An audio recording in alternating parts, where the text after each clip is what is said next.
Olá a todos! Sejam bem-vindos a essa imersão fascinante no mundo da imunologia. Hoje, vamos desvendar os mistérios do nosso sistema de defesa, essa orquestra complexa e maravilhosamente coordenada que nos protege contra um universo de ameaças invisíveis. Imaginem o corpo humano como uma fortaleza constantemente sob ataque. Bactérias, vírus, fungos, parasitas, um exército invasor tentando a todo custo se estabelecer e causar dano. E quem está na linha de frente, pronto para o combate? O nosso sistema imunológico. Podemos dividir essa defesa em duas grandes frentes: a imunidade inata e a imunidade adaptativa. Pensem na inata como a primeira linha de defesa, uma resposta rápida e imediata, mas um tanto genérica. Já a adaptativa é mais especializada, mais lenta para entrar em ação inicialmente, mas incrivelmente precisa e com uma memória fantástica. Vamos começar pela imunidade inata. É como se fossem os muros e os guardas da nossa fortaleza. Ela é inata porque já nascemos com ela. Está pronta para agir desde o primeiro instante. Primeiro temos as barreiras físicas e químicas.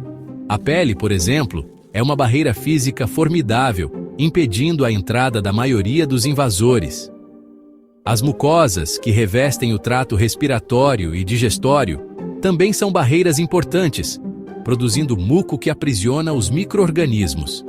E não podemos esquecer das secreções como o suor, as lágrimas e a saliva, que contêm substâncias antimicrobianas, como a lisozima, que destrói a parede celular de bactérias.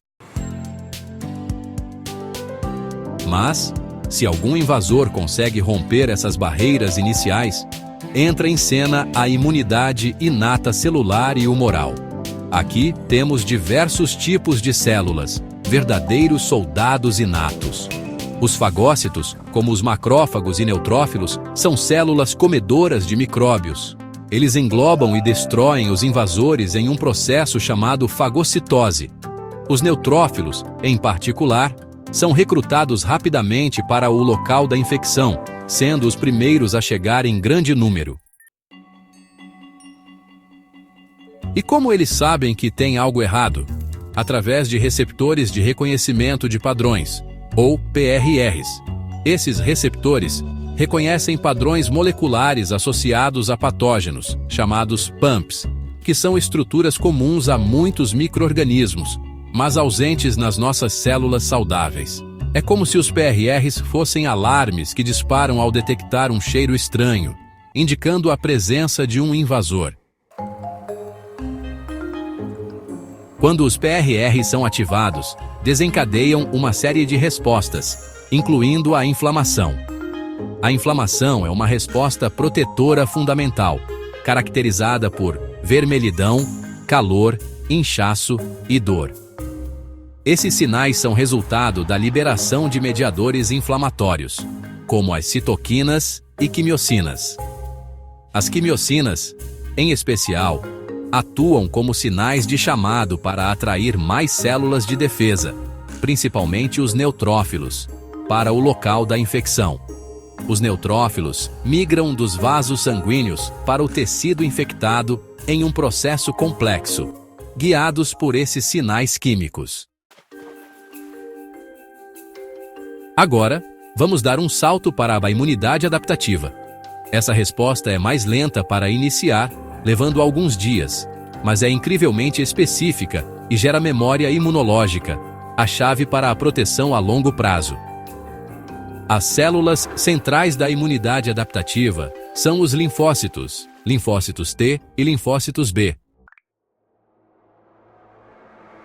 Para que a imunidade adaptativa seja ativada, os antígenos, que são as moléculas dos invasores que o sistema imune reconhece, precisam ser apresentados aos linfócitos. Quem faz essa apresentação? As células apresentadoras de antígenos, ou APCs, Como as células dendríticas, os macrófagos e os linfócitos B também podem atuar como APCs. As células dendríticas são particularmente importantes. Elas capturam antígenos nos tecidos periféricos, migram para os linfonodos e lá apresentam esses antígenos aos linfócitos T virgens. Existem dois tipos principais de linfócitos T: os linfócitos T CD4+ e os linfócitos T CD8+. As células dendríticas apresentam antígenos processados em moléculas do complexo principal de histocompatibilidade, ou MHC. Antígenos extracelulares são apresentados via MHC classe II para os linfócitos T CD4+, enquanto antígenos intracelulares, como os virais, são apresentados via MHC classe I para os linfócitos T CD8+. Quando um linfócito T virgem encontra seu antígeno específico apresentado por uma APC e recebe sinais de coestimulação, ele é ativado. Essa ativação leva à proliferação clonal, ou seja, o linfócito T se multiplica intensamente, gerando um exército de células T específicas para aquele antígeno. Essas células T ativadas então migram para o local da infecção, onde irão exercer suas funções efetoras.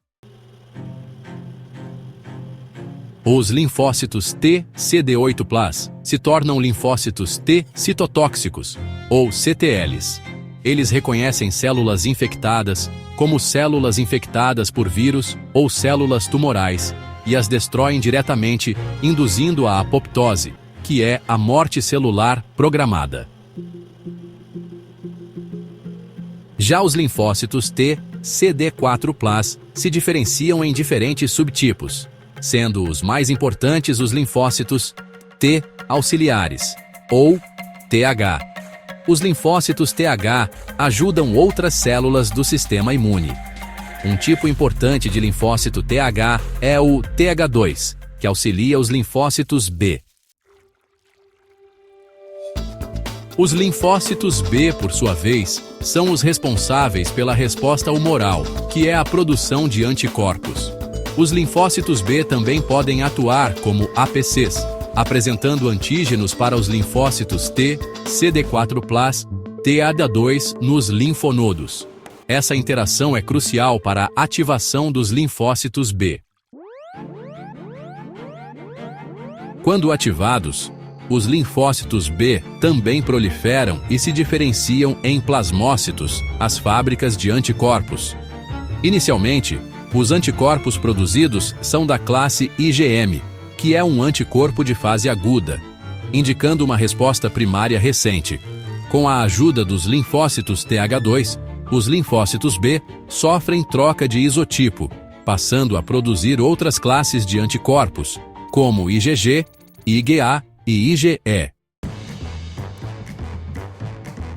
Os anticorpos IgG são os mais abundantes no sangue e fluidos teciduais, sendo importantes na resposta secundária e na imunidade a longo prazo. IgA é predominante nas mucosas, protegendo as superfícies epiteliais. IgE está envolvida em reações alérgicas e na defesa contra parasitas. Além da troca de isotipo, os linfócitos B também passam por maturação de afinidade. Esse processo refina a capacidade dos anticorpos de se ligarem ao antígeno, gerando anticorpos cada vez mais potentes. E quais são as funções efetoras dos anticorpos? São diversas. Os anticorpos podem neutralizar toxinas e vírus, impedindo que eles se liguem às células hospedeiras. Podem opsonizar bactérias, marcando-as para serem mais facilmente fagocitadas pelos fagócitos. E podem ativar o sistema complemento, um sistema de proteínas séricas que leva à lise de micro-organismos e à inflamação. É importante lembrar que a memória imunológica é a grande vantagem da imunidade adaptativa. Após a resposta primária, parte dos linfócitos T e B ativados se diferenciam em células de memória. Essas células de memória permanecem no organismo por longos períodos, prontas para responder de forma muito mais rápida e eficiente em um novo encontro com o mesmo antígeno. Na resposta secundária, a ativação das células de memória é muito mais rápida e intensa. Os anticorpos são produzidos mais rapidamente, em maior quantidade e com maior afinidade. Essa resposta secundária robusta é a base da imunidade protetora e o princípio fundamental por trás das vacinas. As vacinas nos ensinam uma lição valiosa. Podemos enganar o sistema imunológico, expondo-o a antígenos de forma segura sem causar a doença, para que ele gere memória imunológica. Assim, quando o verdadeiro patógeno surgir, o sistema imune já estará preparado para combatê-lo de forma eficaz, prevenindo ou atenuando a doença. E o futuro das vacinas é incrivelmente promissor. Estamos avançando para novas formulações, como vacinas de mRNA, vacinas de DNA, vacinas de vetores virais, que oferecem maior rapidez no desenvolvimento, maior segurança e potencial para induzir respostas imunes ainda mais robustas e duradouras. O vislumbre de novas estratégias vacinais, personalizadas e direcionadas para diferentes populações e doenças, é realmente vibrante e nos enche de esperança para um futuro com mais saúde e proteção. Espero que essa jornada pelo sistema imunológico tenha despertado em vocês a mesma paixão e fascínio que eu sinto por essa área tão vital e complexa. A imunologia é um campo em constante evolução, cheio de desafios e descobertas incríveis. E vocês, futuros cientistas, têm um papel fundamental nessa busca por desvendar ainda mais os segredos da nossa defesa e construir um futuro mais saudável para todos.